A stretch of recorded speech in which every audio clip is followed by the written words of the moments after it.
Welcome to the essential SAT vocabulary cards. Now we have these 10 words and an extra math word that we're going to have a special edition. So there's going to be a part 2 to this video. So if you want to learn more about quadratic formula, which you certainly need to do, then go watch part 2 of this video. For now, so let's stick with the 10 words. Now here is our first word. It is dogmatic, and it's an adjective. It's an adjective that means the asserting opinions in a very, very arrogant manner. Meaning saying your ideas in a way that is always in your opinion, and you're always blaming other people. Okay, not blaming other people, but you're always going to say it in an opinion way so that people will start hating you.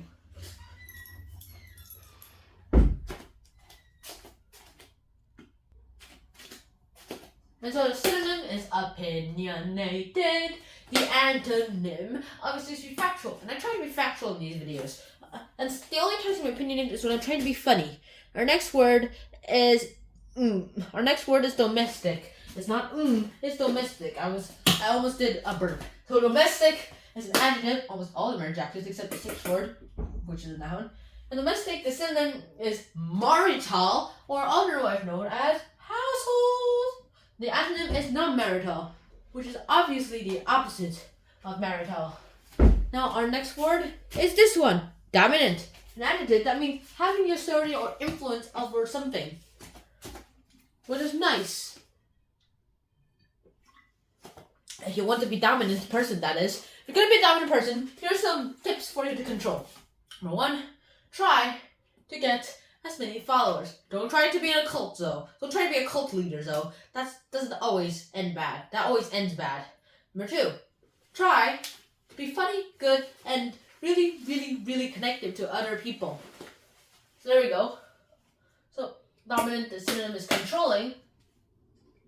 Like you have to control people to be dominant. And the antonym is submissive. Or if you're not going to be dominant, you're going to be with the person that's, well, dominant. Our next word is this, dormant. Now, lots of volcanoes nowadays are dormant. But many of them are starting to come out of the dormant phase and become an active phase. Let me show you what it means. Dormant basically means inactivity. You're basically inactive, which is a synonym of the word. However, lots of volcanoes are now this. An active volcano, which means boom, you're dead. Which is why lots of Hawaiians are having to move. Or was it Sweden? Yeah, Sweden. Our next word is dubious. Now, dubious basically means you're really, really, really sus to someone. Useful when you're among us, unless you're choosing your own fellow crewmate. And you do not want to do that. Of course, dubious is an adjective, and the synonym is uncertain. You're going to be uncertain sometimes or dubious of several people when they do such things. Of course, then the antonym would be certain. Our next word is duplicity, a noun that you should, well, almost never do. Duplicity basically means to be dishonest or to lie. It also means deceit. Now, lots of people in the world know it. They've done it. Some people just claim white lies or white duplicities.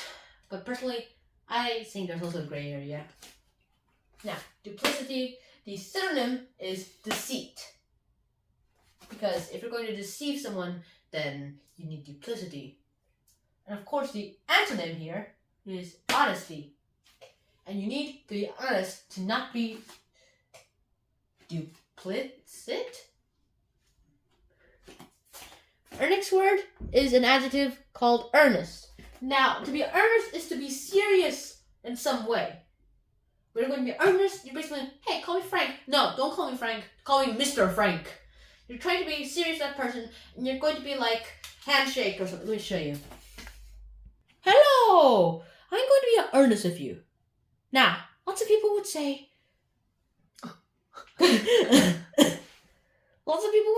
call me Frank. But I want you to call me Mr. Frank. Got that? Okay, now you can let go. Yeah, that was funny. Now, of course, the synonym would then mean strong. Hey, this really does look like an arm. And weak will be the antonym. That doesn't look like an arm, so that means weak. Our next word is ebullient. It's an adjective and it means overflowing with excitement. Excitement, excitement, excitement, which could lead you to accidents. And I don't mean accidents like toilet accidents. Yeah, there we go. Ebullient is an adjective, and of course the synonym will be enthusiastic. Then of course the antonym will be unenthusiastic, which is kind of nice. It has a good rhythm to it. Our second to last word, because 9, not 10, is eccentric. Sounds similar to electric, except it doesn't even have anything to do with electricity. Eccentric is an adjective that means deviating from a very, very customary behavior, which is good. So to be eccentric basically means to be really unusual, let's just put it, or bizarre if you want to put it another way. Well, I chose unusual because the antonym I found was usual. Right here. And our last, technically second to official last word is eclectic. It means to come from various sources. You know, like William Shakespeare's The Midsummer Night's Dream. It's one of his only original plays, but I should call it one of his most eclectic plays because he used too many various sources and put them together that all seem like one story. It's kind of like a Wikipedia, except it's a story, not facts. Eclectic is an adjective and the synonym is diverse, diverse, diverse, diverse, diverse, diverse.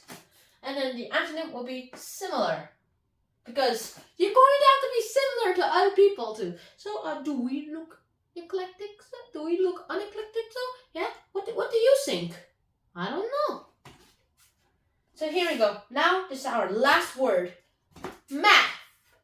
Which is, there's going to be part 2 to it because this is going to take too long for this video. Quadratic formula. Now what is a quadratic formula?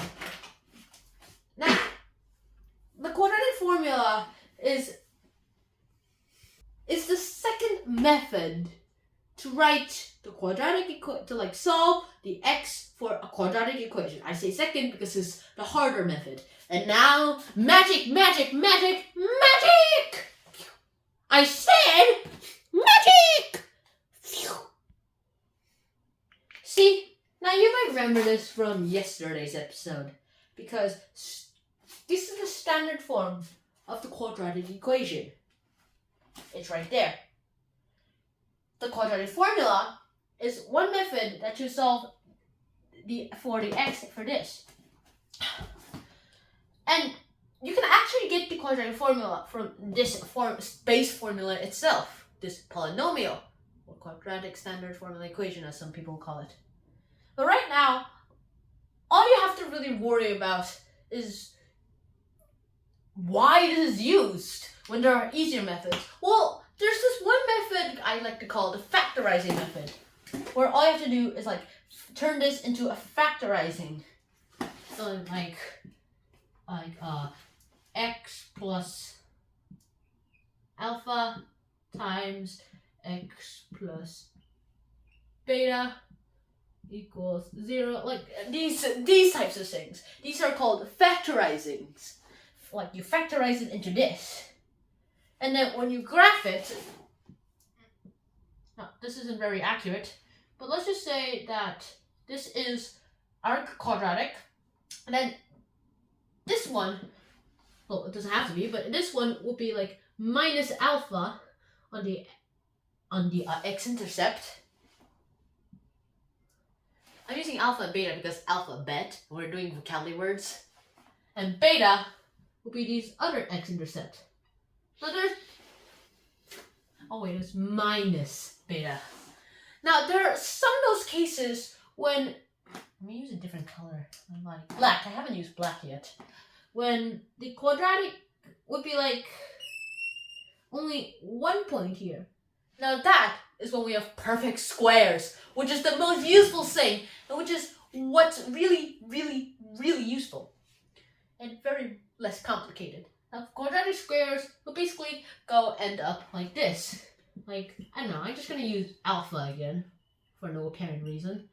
It'd be like x plus alpha squared. Yeah, you know what? I'll just change it to, like, I don't know, gamma, which looks like an R, right here. And then this would be like minus gamma. And one more useful thing about this is that when you plot the symmetrical axis, or line as some people call it, luckily for this one, it's only, wait, I'm just gonna use that. I'll use this.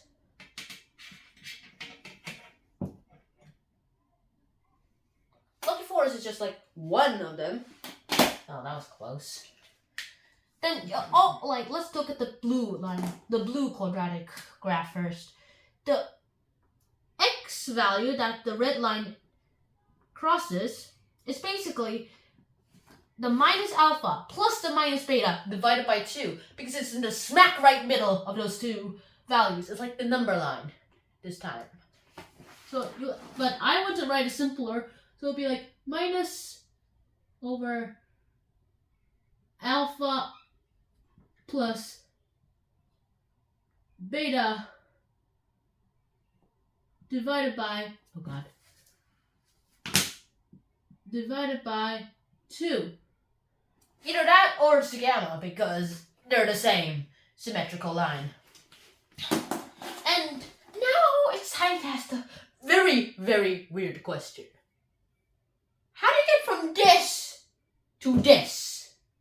Well, that's the proof is for next episode, so see you guys then. But now, a song. What is the quadratic formula? Professor Claude has the answer. Well, it is x equals minus b plus or minus the square root of b squared minus 4ac minus 4ac minus 4ac minus 4ac divided by 2a. Bye.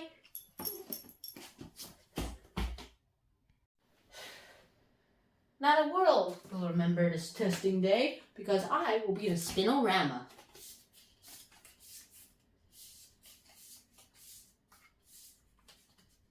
Alright, here we go.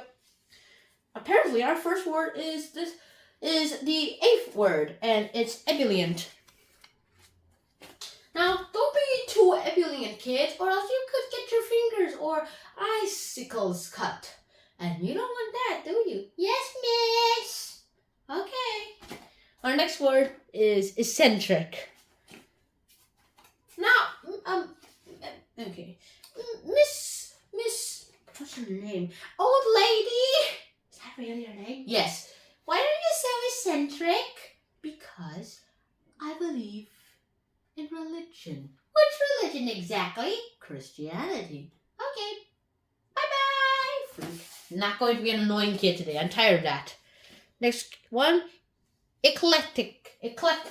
Shakespeare's most eclectic play is the one that has a lot of dreams, called The Midsummer Night's Dream.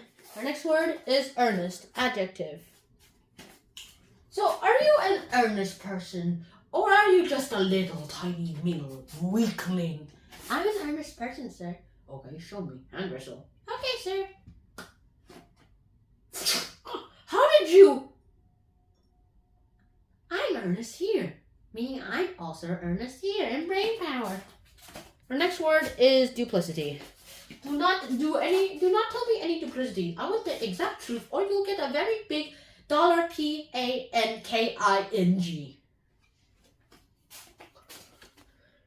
Our next word is dubious. Red is very, very, very dubious. What does dubious mean? Sus. Oh, wait, I'm gonna check the dictionary. And who said that? Red. Oh, okay. So Red Star here is also telling him everything on my side of the story. So I've seen him walking through the tail and trying to kill me by chasing me. And so here we are. The end. Now I'll vote Red. Red hasn't voted. He's not the crew. He's a crewmate. Our next word is dormant. Now the volcano was very, very dormant.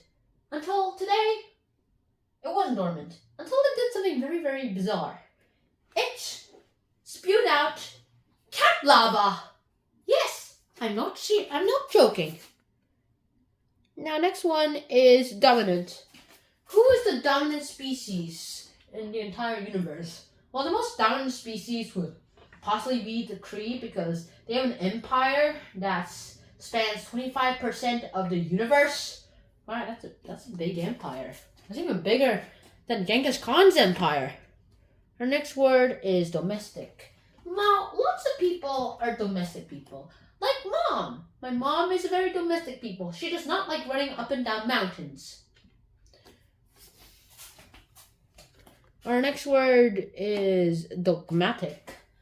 Now, why are you being such a dogmatic person? I don't know, sir. I just am. Well, don't be one. Our last word is the quadratic formula. Now, class, let's rehearse like Ashley said. What is the quadratic formula and why is it useful? It is basically x equals minus b plus or minus b squared minus 4ac divided by 2a, and is used to solve the x in the standard form of the quadratic equation. Speaking of the standard form of the quadratic equation, a cannot be 0. Yes, that's right.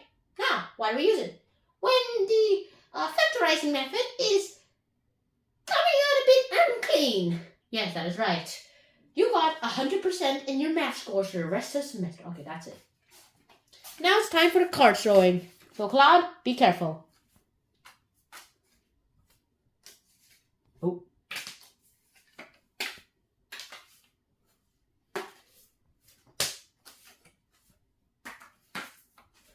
Uh-oh. Okay, that was a big mistake.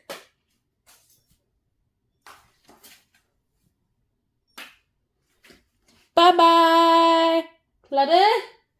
Why is your tail twitching? Because there's a card there? Bye-bye! Science rules! Bill Nye the Science Guy.